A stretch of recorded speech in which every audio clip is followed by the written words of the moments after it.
Sos, ang sabihin mo, ayaw mo lang mautahan ka? Sabihin mo na lang kasi ng diretso para hindi na lang umasa yung tao sa'yo. Hindi yung sasabihin mo pa na hindi ka sure, hindi ka sure. Eh, pasensya na ho, tsaka maaga pa po eh. Wala pa rin akong benta sa tindahan.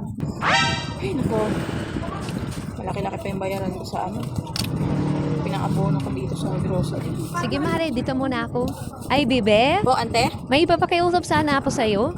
Oh, bakit parang bigla mong tinago yung hawak mo? Ay, hindi po ah. Sos, kunwari ka pa, halata namang ayaw mong ipakita iyan. Hindi ho, ano lang po.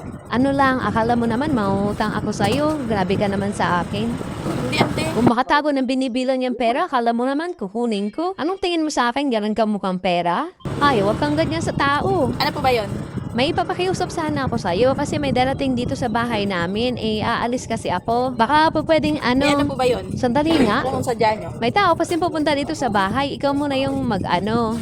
Oh, may tumatawag ata sa'yo. Sagutin mo muna. Sige na, sagutin mo muna yan. Ay, saglit lang po. Sige. Naku, pinatay niya pa. Ano po yun, ante?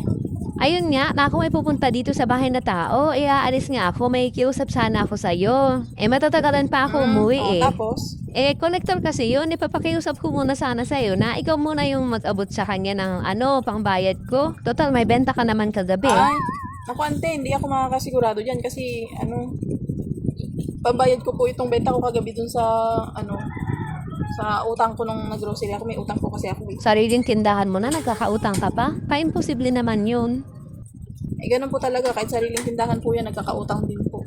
Parang ang laki naman ang utang mo sa sarili mong tindahan. Hindi naman ako maniwala sa'yo. Ay, opo, malaki-laki po yung, yung bayaran ko sa, sa pinang-abono ko sa tindahan. Gawa ng sunod-sunod yung bagyo, di ba? Eh, di, halos wala akong benta, kaya Ay, wag ako. nag-abono po ako. Pang grocery. Naubos paninda mo tapos wala kang benta? O siya, sige na. Ano lang naman yun? 1.5 lang naman yun. Magkano lang Hindi ko po yun? ma-sure, ate. Ate? Ay, ante pala. Hindi ko po ma-sure na mabayaran ko. Ano? Ha? O, ante. Ano ba yun? Wala ka naman sa usapan? Sabi ko ikaw Ay, hindi ko muna. nga po ma-sure kasi ipapambayad ko po ito lahat eh. Malaki-laki pa po yung utang ko. Sus naman. May binabayaran din po akong utang. Kasi naman lang yung 1.5 sa pera mo na yan, imposible naman nagkakautang ka. Eh, hindi naman po porque may tindahan ako, hindi na ako nagkakautang. Nagkakautang din po ako. Akala nyo lang po wala akong utang. Sos, ang sabihin mo, ayaw mo lang mautahan ka? Sabihin mo na lang kasi ng diretso para hindi na lang umasa yung tao sa'yo. Hindi yung sasabihin mo pa na hindi ka sure, hindi ka sure. Eh, pasensya na ho, tsaka maaga pa po eh. Wala pa rin akong benta sa tindahan. Puro pang bayad ko ng utang yung benta ko eh. Ay naku, wag na nga lang. Puro utang din yung bukang bibig mo. Sabi niya kanina hindi siya mangutang tapos ngayon magpapaabono pala ng kolektor niya. Ang galing, ayos din.